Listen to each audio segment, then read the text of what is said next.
Hello, everybody, also from my side, and welcome to the first session. I will be the moderator. First, we will have an input of round about 30 minutes, then a comment of about 10 minutes, and finally, we have the general discussion. If you have joined us only now, please note, as Simon just told, that the microphones are muted, except those of the moderator and those who give talks and comments. So please post your questions and comments via the chat by sending a message to the user with the name Question Collector. Okay, let me quickly introduce the people. This talk was prepared by the so-called Commons subgroup of the project Society After Money, a Simulation. The group consists of 3 members. We have Stefan Meretz. Stefan is an engineer and computer scientist, and also the co-founder of the Commons Institute, and his research is concerned with commons, technology development, and critical psychology, mainly. Then we have Annette Schlemm. Annette is a physicist and philosopher. Her research focuses on philosophical dialectics, critical social science, and future and climate change.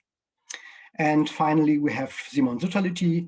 He is a sociologist and works in the fields of utopia, transformation, history, and critical psychology. I want to mention one publication by Stefan and Simon, a book with the title Kapitalismus aufheben, eine Einladung über Utopie und Transformation neu nachzudenken. This book is currently translated into English. The comment will be given by Peter Schulz. Peter is a sociologist from the University of Jena. His main research interests are theoretical sociology, theory of capitalism, theory of subjectivation, critical theory, and also he has engaged much in research on right-wing extremism. So we are glad to have you all here. And now let's start, and I'm handing over to Stefan. Thank you, Hanno, for the introduction, and I like to share my screen now. I give you an introduction into the theory of society without money and central planning. Yes, and I start right now because it could be a quite dense presentation, so I don't want to lose time. I have 3 questions for you. And we ask them ourselves. Why not markets, money, and exchange? Why isn't this a perspective to solve our problems we face in society today? Second, why not state hierarchy and central planning as an alternative to the problems I addressed with the first question? And third, if this is answered no, it's not an alternative. Finally, the question how to organize then reproduction and societal coherence. So I jump to the first questions.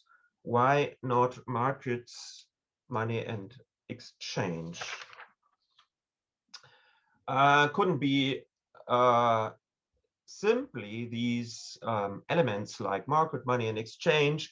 Could we view them simply as tools and which are only wrongly used, and we can make proposals for a better use, or is there a principally problem we have to see?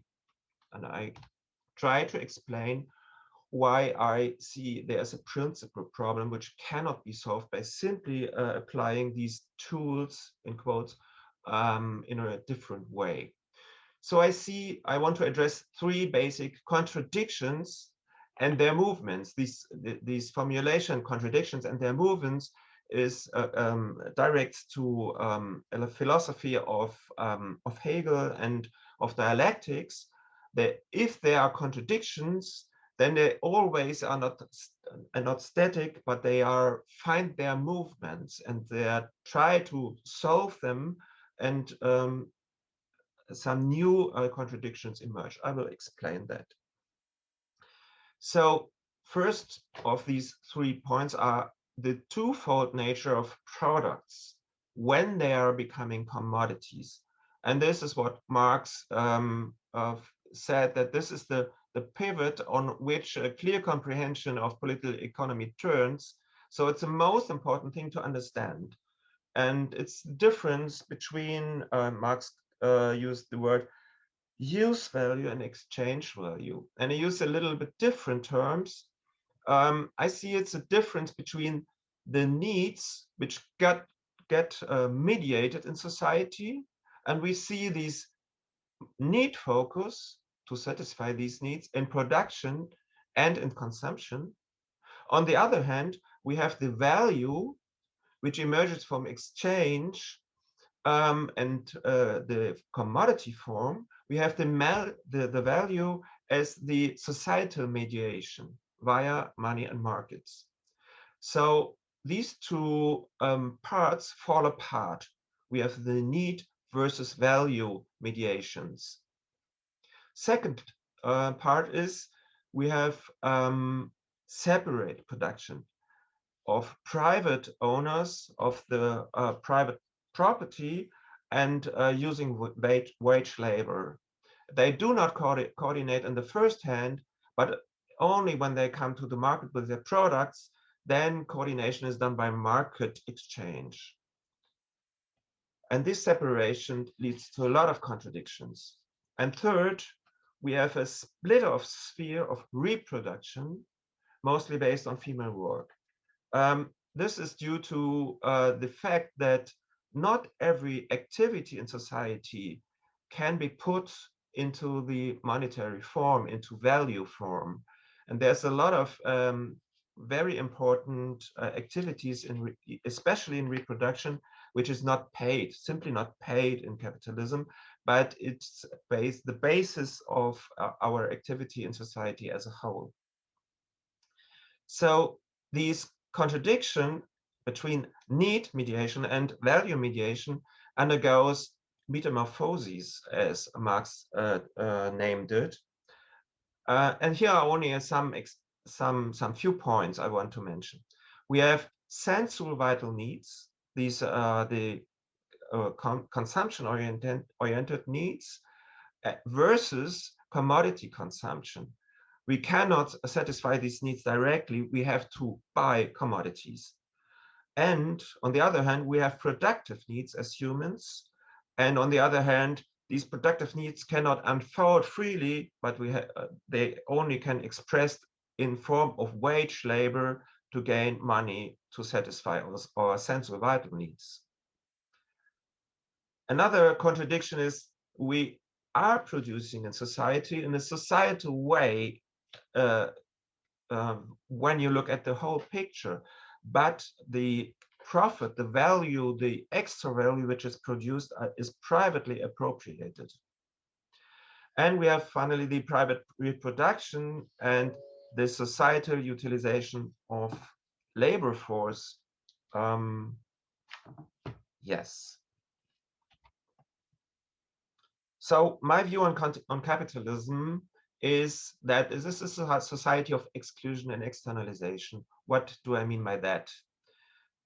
Logic of exclusion means that my needs can only be satisfied if I do it on the expense of other needs, of other people, or of other needs of myself. And this is observable. The forms where we can see it are, for example, classism, sexism, racism, ableism, ageism, and finally self-hostility.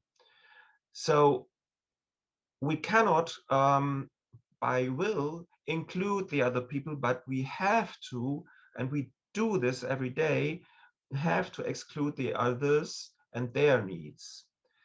And the other side of this medal is the logic of externalization. It's not only people which are carrying the costs, but our environment, for example.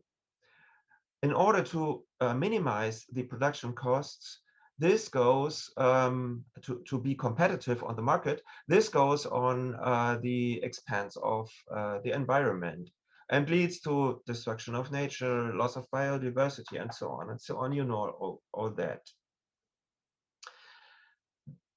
Saying this, explaining this as a logic of exclusion and externalization, this does not mean that there is no inclusion per se, but inclusion and internalization is basically possible, but it's only a means to become more competitive, to exclude better the others. So we do have cooperation in capitalism, but cooperation is not done and not aimed at including all others and including all needs of all people.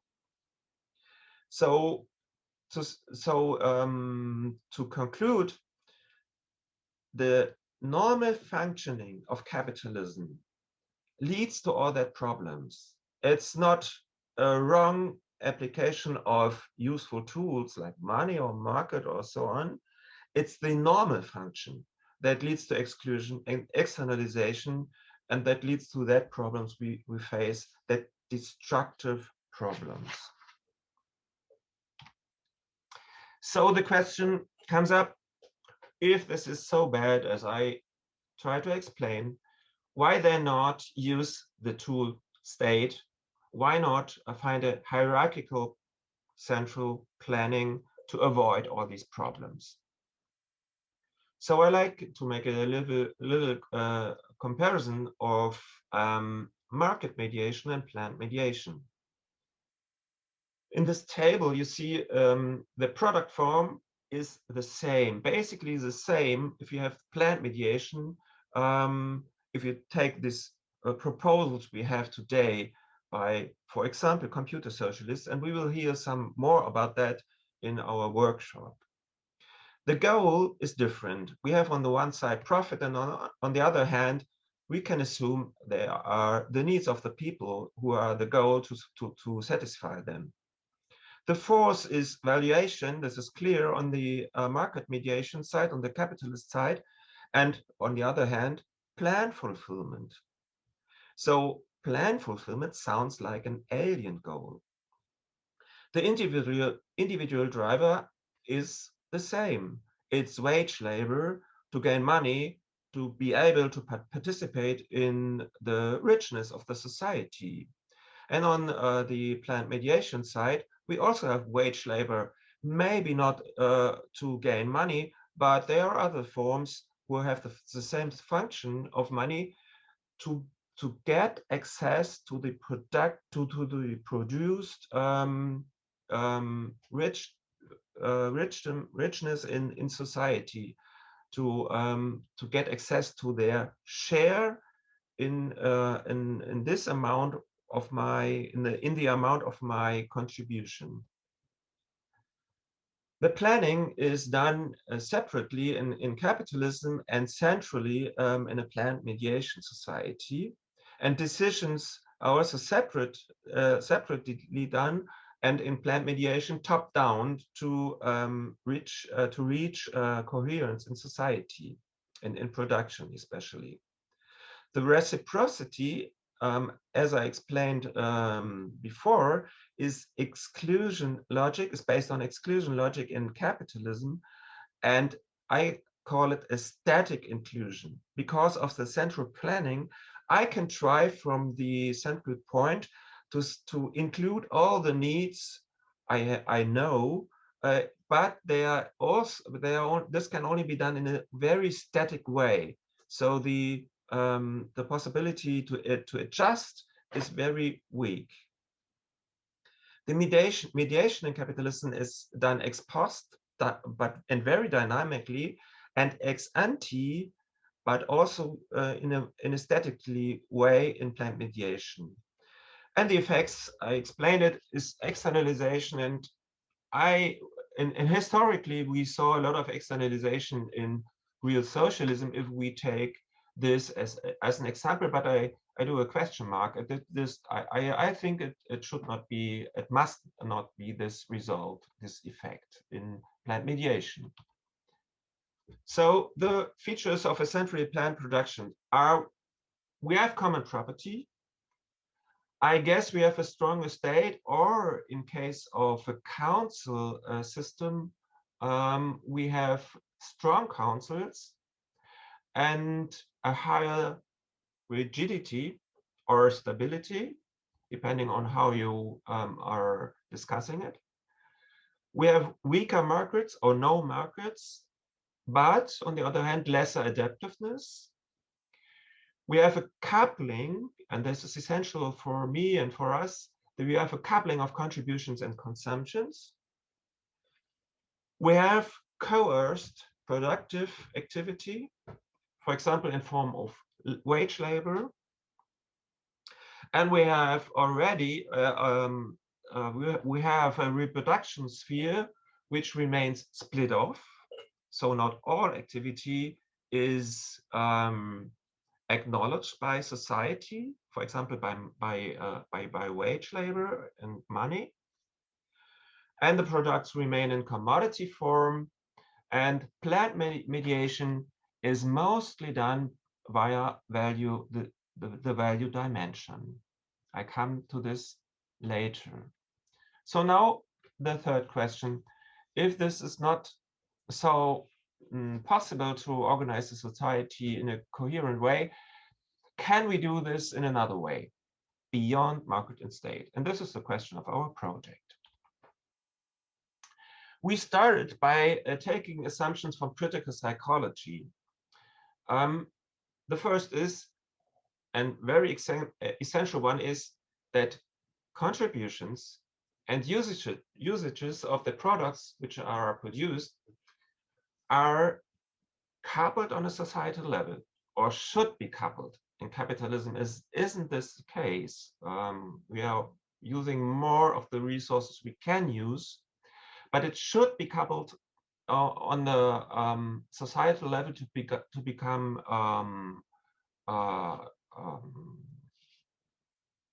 nachhaltig. I forget the English term, I'm sorry. But we can decouple contributions and usages of products on the level of collectives or even individually. So you don't have to give something to get something. This isn't not a natural condition. It's only a condition in a capitalist or in a commodity producing society.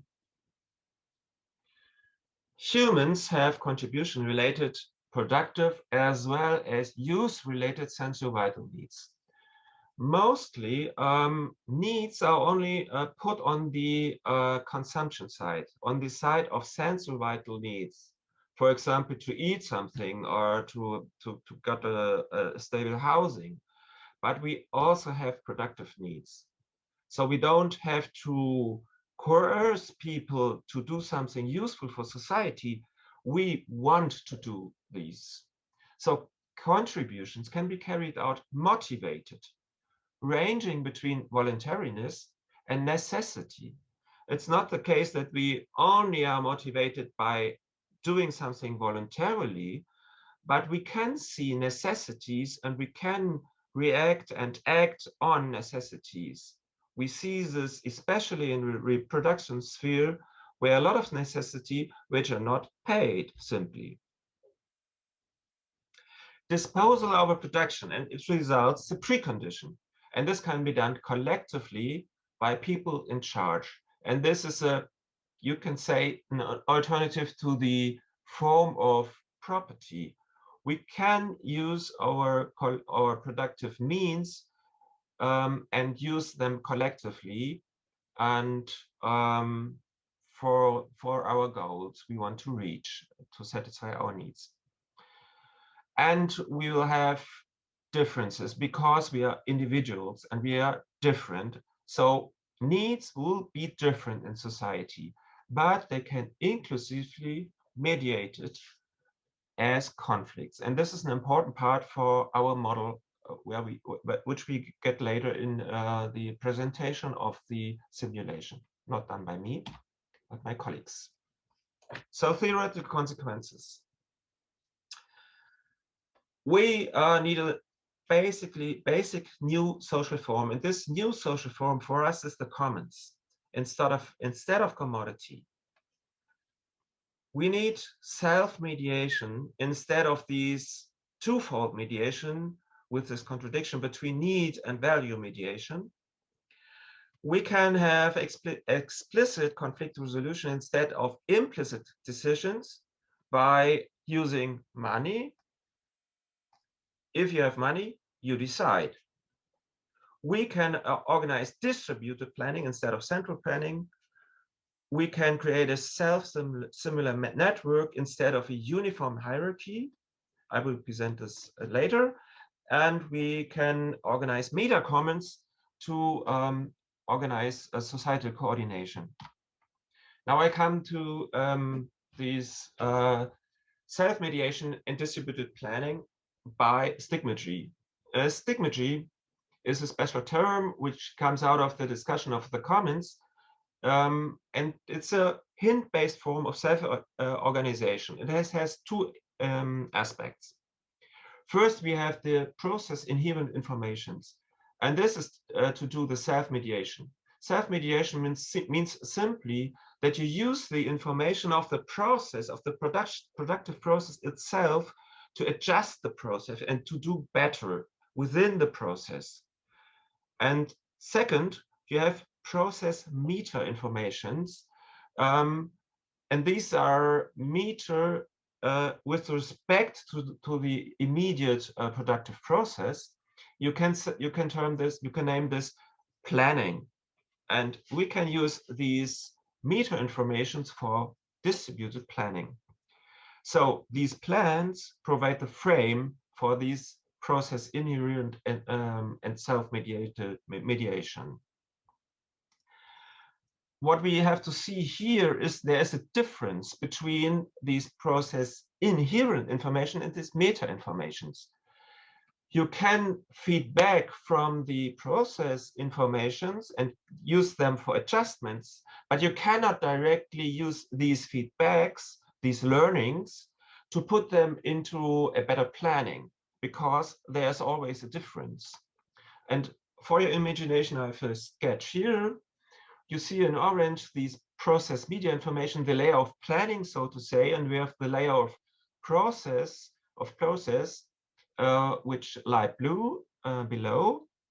For example, we have two parts. These parts themselves are carrying process inherent informations. These parts know themselves how they are put together to become a product. And the process is done by that. The plan describes this process, and you have resulting process inherent informations to do adjustment. And this is the part of self-mediation. You can optimize this process to get a product. This is nothing new. This is only a description, but you can use these imagination now to create a distributed process of planning and processing. So how can we gap? How can we transform? How can we move on with this contradiction between meta informations, plan informations, and process informations? So we have a difference between ideal and real process. And these adjustments we can use them in real processing, and we can do them locally. And there's a reminder to von Hayek. He said the challenge is for the producers that they only have local and limited informations, and they have to make decisions on the basis of that. And the result of his problematization is that only market mediation can solve this problem. And what we want to say is this is not true. We can put these meta information, these plan information, this process information together and encapsulate them. We can have a PPP, a PMI, PII process structure, a capsule, and we can from that we can create a nested PPP structure. We can locally plan and adjust the process. And here we have a picture for that idea. And that now meta commons come into play. These meta commons are planning for embedded commons, nested commons, which are doing the process, but they also have a planning aspect of themselves. Meta commons can create a planning frame for local commons, embedded commons, to do the process. And this is an observation which was also done by Eleanor and Vincent Ostrom in their real-world studies of existing commons. But we can imagine more functions for these meta commons. We can meta commons imagine as infrastructure commons to create infrastructures for other commons to be able to work on these infrastructures, and so on and so on. And we can then link them together and to form a network of nested units of these PPP, of these planned processing units, of these commons, accompanied with meta commons, organizing the useful structure around. And this basically are some assumptions or some ideas we put into our model we simulate then. So the whole picture, and then I come to the end. I put the nested mediation now into the table. Product form, we have the commons as the product form, as I told you. The goal are the consumptive needs. Maybe they are shared with planned mediation. And on this side of the driving force, I would say the productive needs are the driving force. We want to unfold freely. And the only question is, what do we need for that? In what environment are we mostly invited to develop our productive needs? What do we need to maximize our motivated output, our motivated participation in productive processes and reproductive processes as well? So the planning is nested, as I explained with these images. The decision is made in a distributed fashion. We don't need a top-down hierarchy, and we can organize meta comments or meta decisions for a part of the whole realm where we need it. So it is also possible to think of globally decisions and to organize some global meta commons to decide some aspects, for example, climate change aspects on a global level. This is not a contradiction to that, but it's not necessary to organize every decision in a top-down fashion.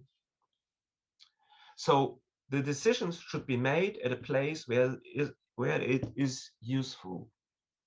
The reciprocity is given is a kind of inclusion logic, we name it. So we only can be successful if we are inviting others and other commons to participate, to cooperate. You only can reach your goal if you are in a cooperative correlation. The mediation is done ex ante, but in a very dynamic way. And the effects are internalization. So does nested mediation means planning in kind? The term planning in kind comes from the socialist calculation debate from the 20s of the last century. And it means a kind of natural planning or planning with natural aspects of production. I would say yes, but without using a unit of account. I would say no, in the sense that planning in kind, natural planning, does not mean planning without calculation. We have to calculate a lot of quantity of resources and products, and we have quantities of aspects we need to internalize, and so on and so on. So there is calculations, but there is no society total calculation. So the interesting question for the discussion, I guess, would be, do we need total calculation? I come to the conclusions. Communism from commons, as we name it, is a society without these twofold mediation. So we avoid the contradiction between a movement along the needs and a movement along the value, which constructs a lot of contradictions in capitalism. Communism is a society based on stigmatical mediation in kind, is a society beyond coerced work. We don't have wage labor, and we don't have the coupling of contribution and usage of produced things. And communism is a society beyond money, markets, and state, finally. But it is a society of conflicts. And this is very important. Conflicts are a driving force to develop. And they are only a force of development if they are solved inclusively. Thank you very much for listening. And I'm in time. Yes. Thanks a lot, Stefan. And yes, you are exactly in time. So we shall, or we might directly continue with the 10 minutes, round about 10 minutes comment by Peter. Is it okay for you? Okay, yeah, I don't have a presentation, but I will only point out two parts or two small parts of this rich presentation that seem to me crucial for the whole concept that lies behind or before the model, how you see it. And I will, at each of these points, I will first address some questions that build some kind of internal critique, and then hopefully put out some solidarity but external critique to the ideas. And the first point I want to speak about is the anthropology of critical theory that lies behind this concept. And the second point is the idea that of inclusion by interdependency that is a crucial part of the model. So to the first part, and in the presentation, it was only on a brief point there that the model is based on the idea that there are two types of human needs, central vital needs and productive needs. And this idea is taken from critical psychology by Klaus Holzkamp and others that developed their theory in a criticism of the naturalization of egoism, aggression, and work aversion, as it pointed in a paper I got to prepare for this comment. So essential vital needs are simply the needs of reproducing one's own and societal living. And so all consumptive needs are essential vital needs. And productive needs are the more interesting part of it, because the idea of motivation to voluntarily participate in societal production are based on the idea of productive needs. And first, the internal question, because in the paper there are two different approaches to productive needs. Because on the one hand, it is said that, quote, productive needs results from human pursuit to gain agency in order to societally provide for their living conditions. And on the other hand, there's said, quote, humans strive for agency to satisfy the essential vital needs. That implies for me two questions.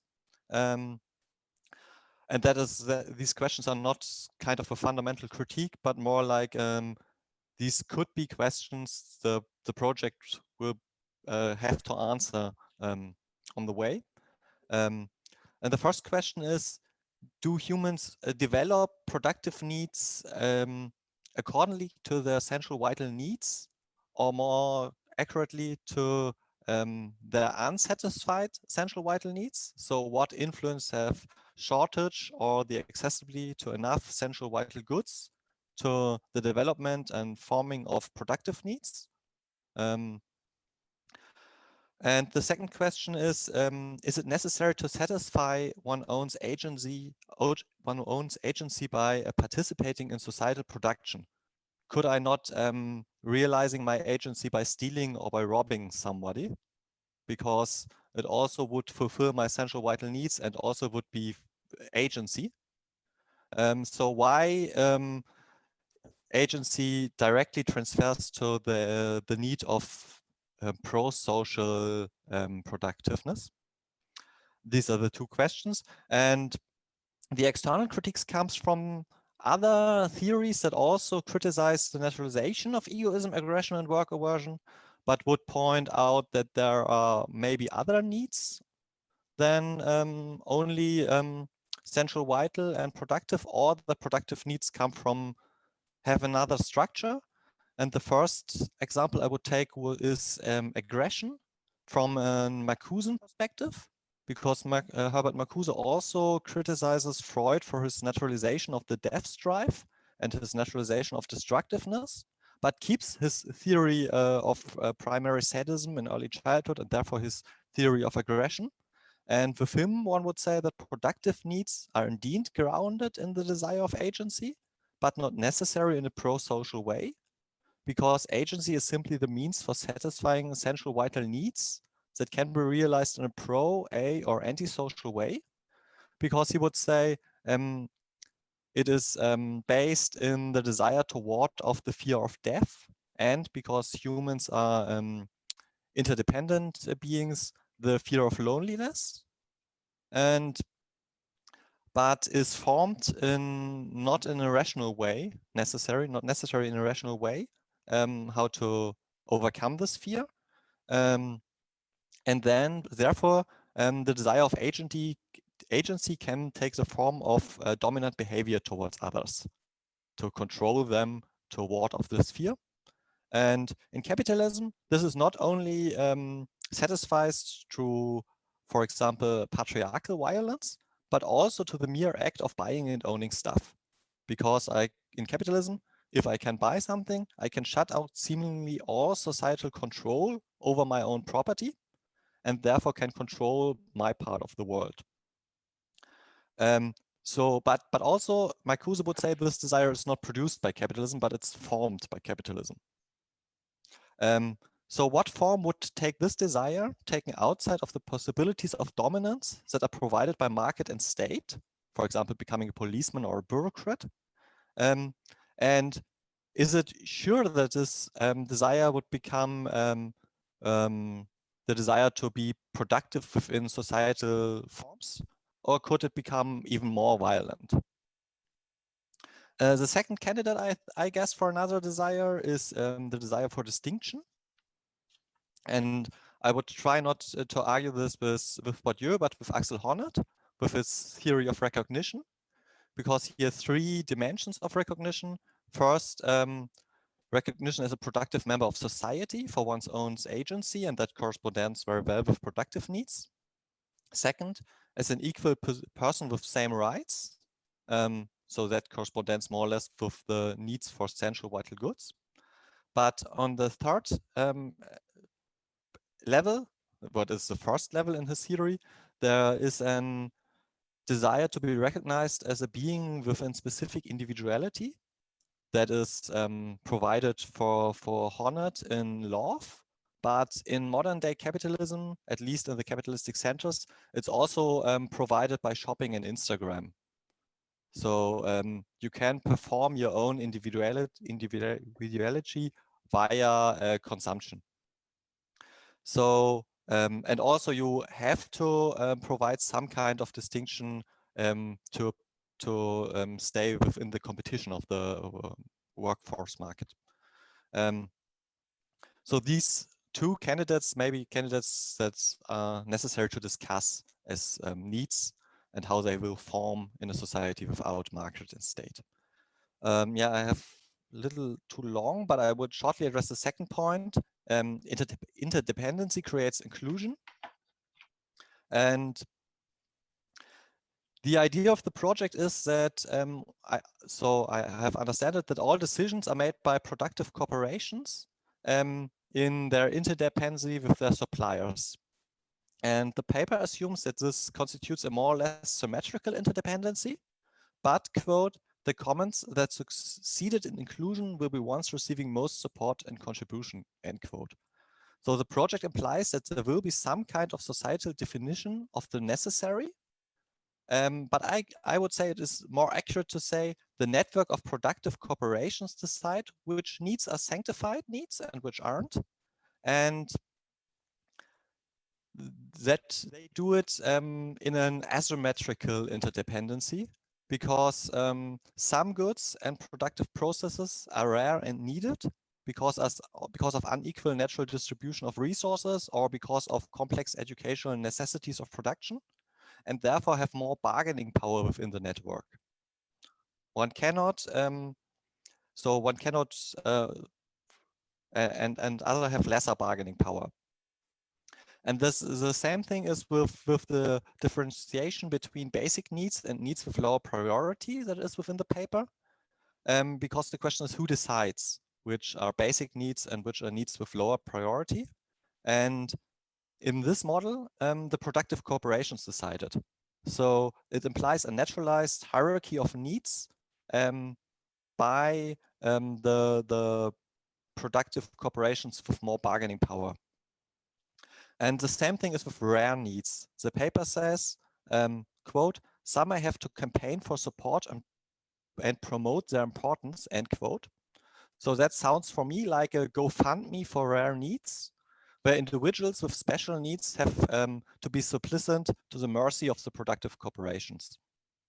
And within the model, within the simulation, that is not a problem because there are only central vital needs, three types of central vital needs, interpersonal care means, transpersonal care means, and life means, and everybody has them, just not in the same quantity.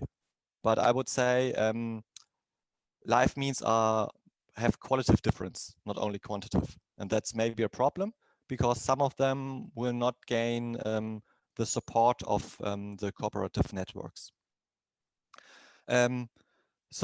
And for that, the external part of my point is, why not apply a two-folded system of production and consumption, for example, like presented by Rudolf Rocker in his Prinzipienerklärung des Syndikalismus, where the productive needs are gathered in the productive corporations and the consumptive needs are gathered, he calls it Arbeiterbörsen, but more or less like in the life groups of your simulation. And then there's, of course, the problem how to moderate conflicts between these two positions. And that, of course, gets to the questions if there's some form of binding accountability necessary. And that's, of course, is again the question of a state or a substitute for the state. Yeah, and so that's my comment. Thanks a lot, Peter. This has been quite very interesting and substantial comment with lots of questions and maybe hard questions. I would suggest that we allow Stefan to directly reply, but I would also suggest to keep it short, and I think you cannot answer all the questions because we have already questions coming in via the chat also, and so maybe you can limit yourself to around about 5 minutes so that we can after this go into the general discussion. Okay, Stefan. Wow, these are really, really great questions and comments, and I can answer all of them, but maybe we can take them with us in the conference. So I like to address only a few of them. Agency by robbering to satisfy productive needs. Yes, this is possible, and it's the way we see it as an option in capitalism. And this is one of the function of property, to avoid accessing of things you should not access, because property is the fundament of the production in separate form in capitalism. Yes, this is an option, but it's not for me I would say it's an ontologicalization if you take this observation in capitalism and also in others exclusionist society, and to transform them into a natural aspect of human beings. I would say this is not the case.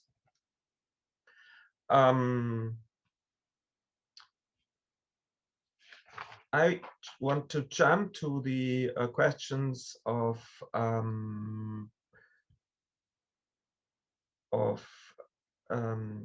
interdependency between the commons or the cooperatives. And you ask the questions, if there are rare goods or rare resources, does this not mean that there is more bargaining power for them?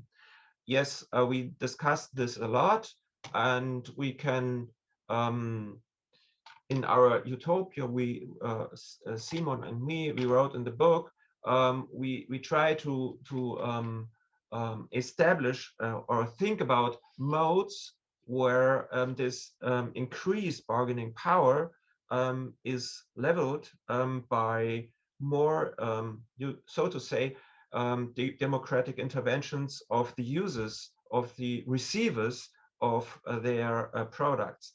Basically, we assume that the productive units are the deciders, but society as a whole can decide as well that this is not always the case.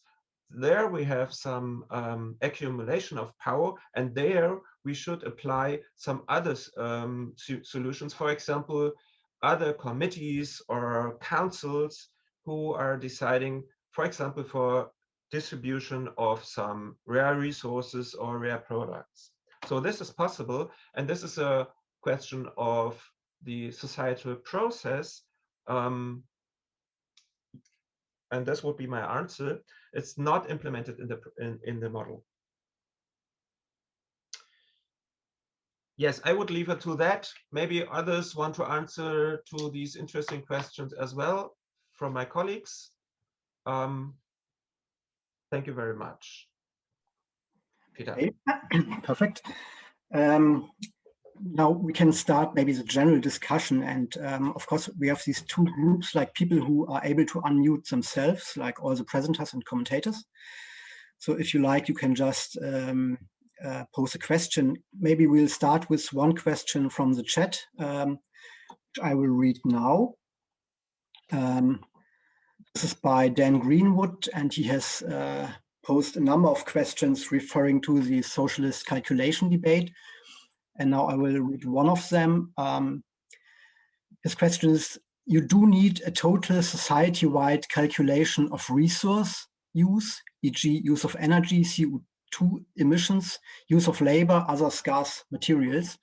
Otherwise, how can you be sure that you are working within resource constraints? To ensure producers' choices are reasonably efficient in this wider context of resource constraints, producers at the local level need some way of knowing the relative cost of different resources, technologies in the context of the social constraints. Hence, a single numerical unit of calculation for use across the economy, society. The relative value of resources calculated in kind still needs to be compared somehow. Kantorovich recognized this in his model of planning during the Soviet times and called this numerical indicator equivalences. Maybe we can, you can reply to this question first. I mean, we had lots of discussions, of course, in our group about sorts of units of account. Yes, true. I would say it's the first idea we can come to answer the question, how can we organize in a coherent way that there is no overusage of resources or underusage or underproduction and so on and so on. These imbalances in a society, how can we avoid them? Do we need to have calculated them first? Or, as we, in my view, try to explain, try to propose, to see the whole societal process of planning and processual adaptation as a calculation machine to adjust as a whole to these limited resources, for example. So it's not to take a position outside in a planning bureau or so, to take a position outside and then plan the whole society, but to plan from inside, from the society as a whole planning, adjustment, and processing production process. This would be my answer to this question. And if you think of a whole society as a calculation machine, then you do not need a unit of account. Okay. Maybe I could say something. I think we also discussed this, and we also think that some commons will use work time to calculate how much people they will need the next year within the whatever nursery or within the steel production or whatever. So there are units of account, of course, and of steel and CO2 emissions and whatever. But I don't think that there is like one center or that you can just put it all together into one unit of account. I think this is really difficult to do. And I think it kind of links to another thing.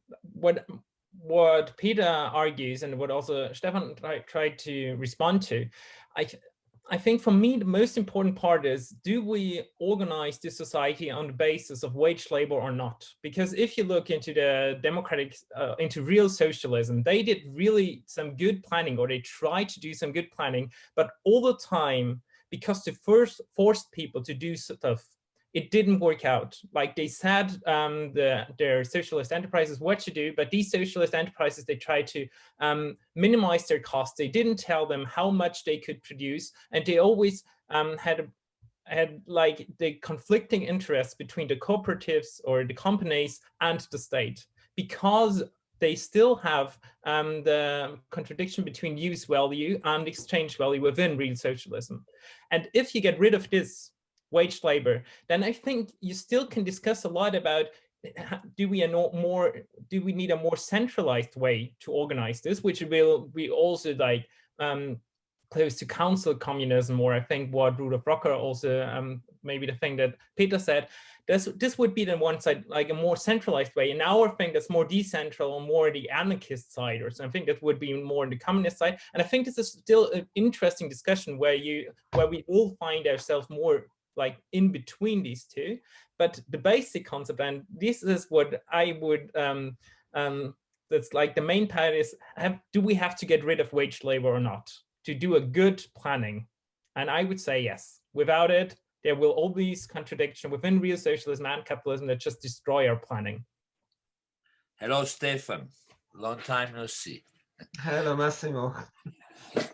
I just have a brief question. The presentation is extremely interesting, and it would be great to actually have your paper if you have it actually written. I don't know, but that would be great. I have while you were talking about nesting and about diffuse planning, which is an interesting, extremely interesting way to look at it. I couldn't avoid to think about how, for example, people like cyberneticians, like Stafford Beer, work, like the viable system model, which uses exactly this idea of nesting. Of course, he's applied to the organization, or this idea of organization he has, but work has been done around to apply to various entities, from a city to even social movements to all sorts of things.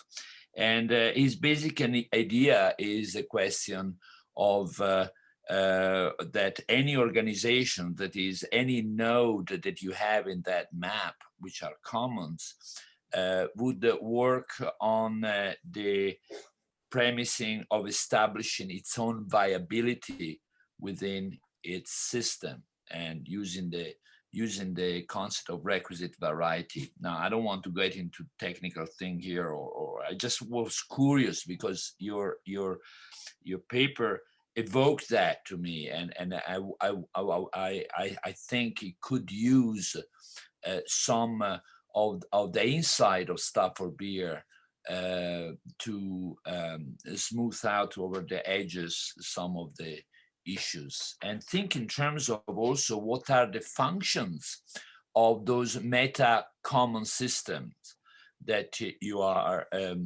layering on different levels as it does. So I just wonder whether you're familiar with that work, or and in case you're not, I urge you to look at it. And if you are familiar, I would ask you why you are not using it. You mean Stafford Beer with this cybernetic? Okay, I'm not so familiar with it. I have to say. I would describe, maybe it's not so far away, as I understand it from these experiments in Chile, right? Yes. If these meta comments, you ask what is the function of the meta comments? The meta comments are establishing local hierarchies, so to say. So where you need it, because you have to organize in a region, something in a region, then it's not useful to think of very local comments and projects and cooperatives, linking them all together and to go to a stadium and with 10,000 people to talk about what do we in this region. This is not applicable. And so for me, the meta comments is a kind of a type of a planning layer you put where you need it, and the meta comments is creating an environment for the productive commons to get and to become and stay productive. And so we have these layer in capitalism too. For example, we have the organization of the traffic, of the train traffic, and this is organized by 200 people in Germany sitting in Frankfurt, and they are on the computers and they see all the net of the whole train system in Germany. And they provide an infrastructure for the local authorities to drive this train system. And this is a kind of an image for me to organize whole society. So it's not a question of local versus, for example, national or regional or global, even global. You can organize global problems in a commons way, so to say. For example, the climate council we have on the global level is a kind of a scientific commons institution, but they have no power to decide. This is the other side of that. So I'm not sure if I answer your question. Yeah. Well, I just have one short intervention with respect to the non-existence of money at a global level. Because if we start to talk about social value and money being a signal system for social value, then we have to ask whose social value. And whose social value in the most general sense is the human species. And whenever we take long-term decisions, what to do with Africa and so on and so forth, then we have as an entity formulating social value, the whole species. And in that sense, as soon as this social value finds a carrier system, probably some electronic media today, then we have a general money. And we cannot escape, therefore, this need for having social value on a global level. Otherwise, we give up the idea that we are a human species. That's it. Sorry, okay. maybe you can hear me better now. Yeah. So isn't motivation out of necessity still coercive? Aren't you still being coerced by the necessity of nature, so to say? Okay, great questions. Do we need money on a global level to represent social values? This was my understanding of the question. I think we don't need it, because my first answer is, if we use money, we buy a lot of contradictions we cannot avoid. Money isn't a neutral, simple tool we can use other ways. So if we decide to use money to apply good things, we have a lot of drawbacks and a lot of contradictions we cannot get rid of. So this is the one part of the answer. And the other part of the answer is, I want to reformulate the question. Aren't there other possibilities to map social values on mediation? I would say yes. We can map social values, so social goals and satisfying of needs, in my words, onto the real process of satisfying them, on the productive and reproductive things, with a multitude of entities we can use to mediate them. We don't need a single entity like money or unique, unified unit of account. We don't need them. This is my position. And the second question, isn't motivation by necessity coercion? It's a good question. And I would say no, because if we see us as social humans, we are not in an isolated situation, but we always relate instantly and every time to others. So it's not simply a question of, oh, there's a necessity, what do I with that? Or it coerces me to do something. But this necessity can be the satisfaction for others, the satisfaction of needs for others. And I'm interested that others feel well too. And the basic example for that is, say, elderly people. You have elderly people and you are caring for them. You would not say, oh no, I'm tired, I don't want to feed you. Because you know and you feel that the satisfaction of their basic needs is a necessity, immediate necessity, and you will do it, or you will organize it to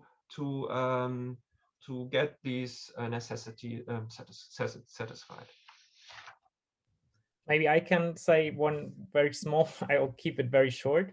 To the first thing by Hardy, I think one thing we talk about a lot is, are there any units of account? And of course we have like quantitative units of account, for example, maybe, but like this is like, we can't really tell, but maybe this smartphone will have a sign on it in commonism that it says there a lot of work went it and a lot of resources, and this is like the account 10.